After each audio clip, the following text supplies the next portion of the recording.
moving on. So let's get into this piece here. 6 months. So I'm downstairs.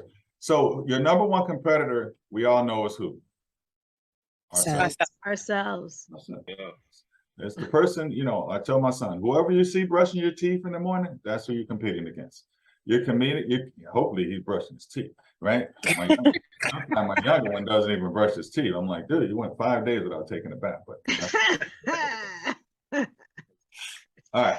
But anyway, so your number one competitor is yourself. You're competing against your commitment, right? I mean, some of you I know Ken works out a lot. I know Jesus is dedicated to his wintertime sports, and you're competing against your commitment. Whatever you are committed to, that's what you're competing against. There is no competition when it comes to real estate. It's millions of dollars in commissions to be made. How do I know? Because I got tax returns to prove it, and I had no experience. I was just busting my butt copying people, and I said, hey, I want to make $1 million. And then somebody says, well, Anthony, how much is that? I'm like, well, it's $83,333 a month. Okay, what's your average commission? All right, $8,000. All right, you got to close 10 deals a month. Very simple. Or what is the gross houses you have to sell? Whatever that number is to equal $83,000 a month.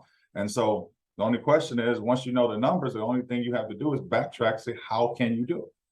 Right? You can't do it alone. You're going to need an assistant. But so your number one competitor, I want you guys to understand, there is no competition out here. Mark Spain has only 3.8% of market share in Atlanta. 3.8. That's unbelievable because you guys see his billboards everywhere, right? Mm-hmm. What does that tell you? If somebody's marketing that heavy in one area and they only have less than 5% market share, that tells you his sales force is probably, he's spending more money on his sales force training, right? Because if people put marketing behind it, I mean, they're getting opportunities. Trust me, they're getting a ton of opportunities. The only question is, are they getting the deal closed? And so Mark is a friend of mine. I talked to him about that. He said his number one problem is making sure his salespeople are trained properly, because he could technically own this marketplace. He's in Florida. He's in a whole bunch of other places. But these people just think that when they show up, because the way he advertises, that people are just going to sign on a dotted line.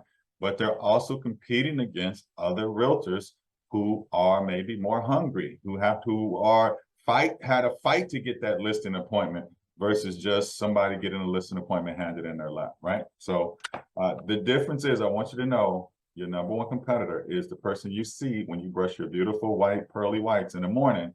That is the person you're competing against only. There is no other competition that's out here.